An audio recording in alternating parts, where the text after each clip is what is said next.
네, 감사합니다. 오늘은 역대상 10장 전체를 다 보도록 하겠습니다. 전체 같이 읽겠습니다. 블레셋 사람과 이스라엘이 싸우더니 이스라엘 사람들이 블레셋 사람 앞에서 도망하다가 길보아 산에서 죽임을 당하여 엎드러지니라.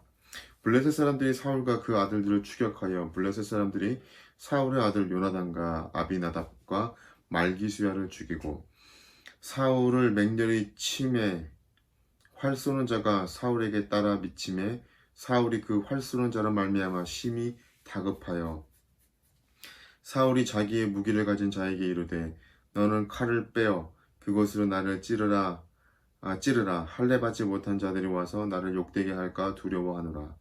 그러나 그 무기 가진 자가 심히 두려워하여 행하기를 원하지 아니하매 사울이 자기 칼을 뽑아서 그 위에 엎드려지니 무기 가진 자가 사울이 죽은 것을 보고 자기도 칼에 엎드려져 죽으니라.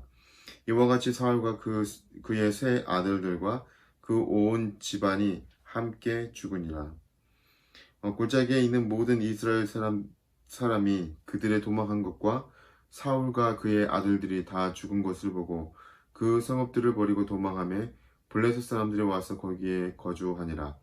이튿날 블레셋 사람들이 와서 죽음을 당한 자의 옷을 벗기다가 사울과 그 아들들이 길보아 산에 엎드려졌음을 보고 곧 사울의 옷을 벗기고 그의 머리와 갑옷을 가져다가 사람을 블레셋 땅 사방에 보내 모든 이방 신전과 그 백성에게 소식을 전하고 사울의 갑옷을 그들의 신전에 두고 그의 머리를 다곤 신전에 던지라. 길란 야베스 모든 사람이 블레셋 사람들이 사울에게 행한 모든 일을 듣고 용사들이 다 일어나서 사울의 시체와 그 아들들의 시체를 거두어 야베스로 가져다가 그곳 상수리 나무 아래 그 해골을 장사하고 7일간 금식하였더라. 사울이 죽은 것은 여호와께 범죄하였기 때문이라. 그가 여호와의 말씀을 지키지 아니하고 또 신접한 자에게 가르치기를 정하고 여호와께 묻지 아니하였으므로 여호와께서 그를 죽이시고 그 나라를 이새의 아들 다윗에게 주셨더라. 아멘. 네, 오늘은 또 사무엘서에서 좀 반복되는 내용이죠. 근데 오늘도 우리 다시 한번 리마인드 한다 생각하면서 한번 살펴보도록 하겠습니다. 자, 이제 1절부터 우리 6절까지는 이 내용이 이제 사울과 사울의 아들들이 이제 죽는 장면이죠. 저희가 예전에 공부할 때는 사울의 아들들의 이름을 따서 말기수아, 아비나답, 요나단, 그래서 죽지 말아요 하면서 이렇게 외웠던 생각이 납니다. 말기수아, 아비나답, 요나단. 네, 세 명의 아들들이 한꺼번에 싸우다가 죽었는데 아버지가 먼저 죽고 아들들이 죽었는지 아들들이 먼저 죽고 아버지가 나중에 죽었는지는 잘 모르겠습니다. 그러나 아무튼 사울 왕과 그 세 아들이 거의 크게 동떨어진 곳이 아닌 길보아 산에서 장렬하게 전사했다라는 그런 내용이 기록이 되어 있고요. 그리고 7절부터 8절까지는 7절부터 12절까지는 여러 내용이 나오지만 일단은 아들들이 다 죽은 걸 보고 이스라엘 사람들이 도망했다는 사실과 그 다음에 블레셋 사람들이 와서 벗기죠. 그러니까 갑옷, 죽은 군사들의 갑옷과 칼 이런 전리품들을 취하려고 왔다가 사울 왕과 사울 왕의 아들들을 이제 보게 된 거죠. 그래서 그건 자기들의 승리, 그때 당시 전쟁은 신들의 전쟁이기 때문에 다곤 신과 또 자기들의 어떤 신전이죠. 거기에 이렇게 전시하면서 우리가 이겼다라는 어떤 그런 제스처를 취한 거죠. 이거 많은 자기 백성들을 하여금 우리 신이 더 강력하다라는 것을 나타내기 위함이었죠. 아무튼 사울과 사울 아들들은 참 죽어서도 치욕을 당하게 되었던 겁니다. 자, 여기까지가 이제 길보아산 전투에서의 그런 내용입니다. 그런데 길보아산에서 이런 사울의 이 죽음은 참 안타깝지만 왜 이렇게 죽을 수밖에 없었던가. 13절, 14절이 바로 사울의 죽음에 대해서 설명을 합니다. 13절 제가 한번 읽어드립니다. 사울이 죽은 것은 첫 번째, 여호와께 범죄하였기 때문이라. 자, 그 범죄가 뭘까요? 계속해서 종속절로 연결이 되네요. 그가 여호와의 말씀을 지키지 아니하고, 그러니까 사울이 비참하게 이렇게 가문이 거의 거의 망하다시피 한 거는 여호와의 말씀을 지키지 아니하였다.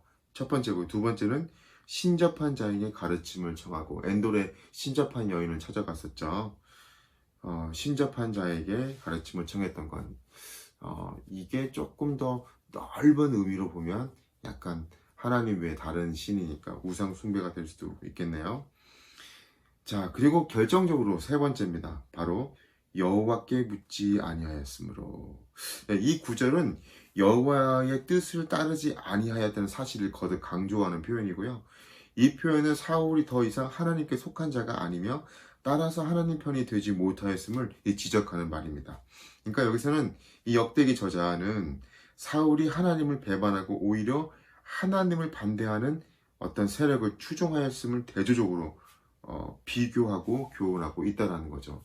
그러니까 하나님 편이 더 이상 아니었다는 거예요.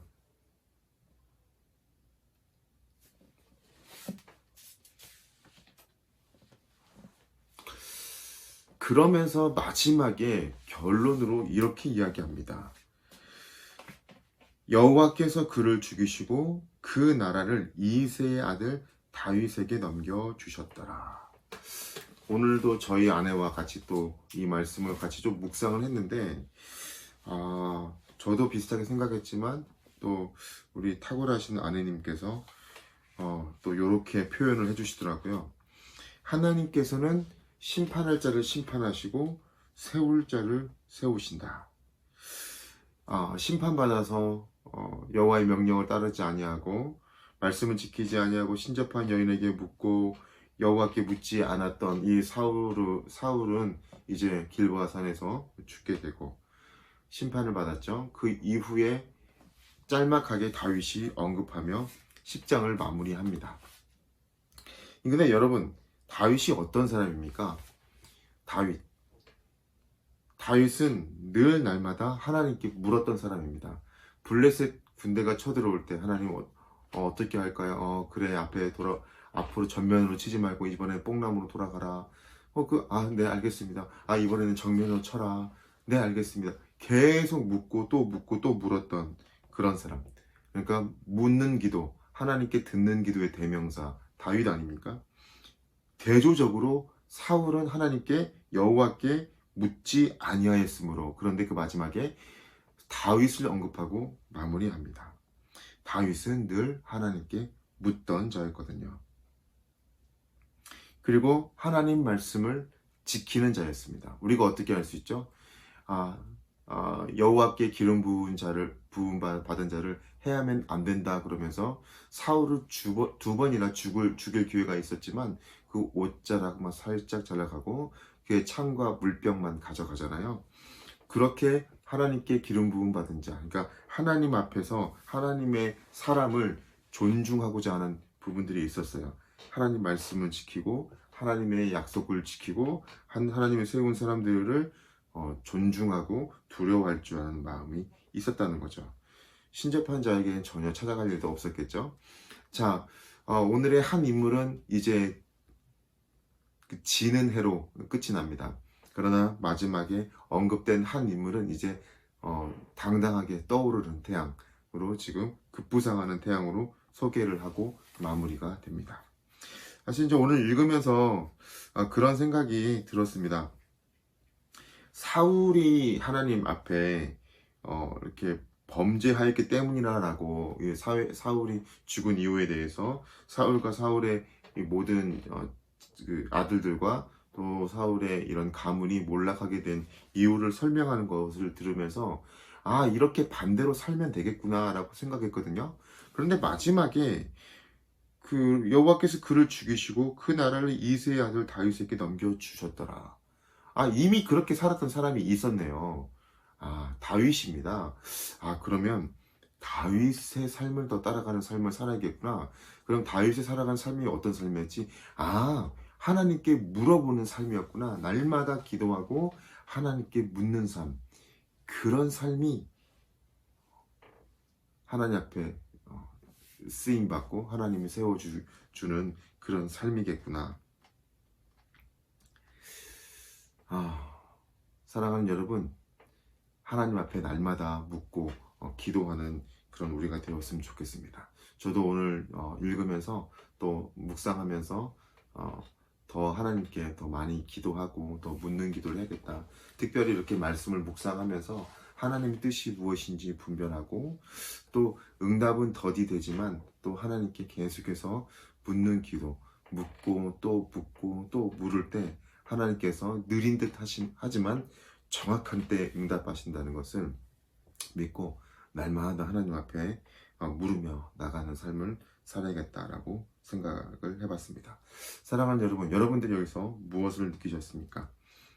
사울의 삶이 있고 또 다윗의 삶이 있습니다. 우리가 선택하는 부분들은 뭐 사울이겠죠. 우리가 이거를 삶의 이정표로 보며 날마다 어떤 삶을 어떻게 살아야 될지를 잘 결정하여서 하나님 보시기에 정말 아름다운 그런 믿음의 인생, 그 믿음의 삶, 또 기독교 명문 가정 만들어가는 우리 모든 각 가정과 우리 모든 성도님들 될 수 있기를 바랍니다. 기도하겠습니다. 기도 제목 나누고 기도하겠습니다. 우리가 이렇게 선택의 기로에 있을 때 우리가 사울의 모델이 아니라 다윗의 모델을 따라가게 해주시고 날마다 하나님 앞에 묻는 기도, 그리고 하나님 말씀을 지키고 또 날마다 하나님 앞에 순종하는 삶을 살게 해달라고 한번 기도하겠습니다. 하나님 감사합니다. 주님의 은혜 가운데 또 우리가 이렇게